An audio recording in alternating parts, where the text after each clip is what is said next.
Hello, good morning mga sangkay. So, alam nyo ba na malalaman nyo lang yung violation nyo or copyright sa music pag naimbitahan na kayo sa ads on Reels or stream ads. So, yun po yung nangyari sa akin.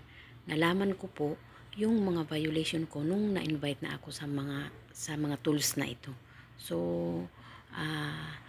paalala ko lang sa mga baguhan na content creator, iwasan po natin ang gumamit ng music kasi doon mo malalaman pag na-invite ka na, at sayang lang din kasi marami kang buburahin na mga videos katulad ko 165, basta mga ganun yung kailangan kong burahin sa mga videos ko. So sayang lang 'di ba kasi sobrang dami niya.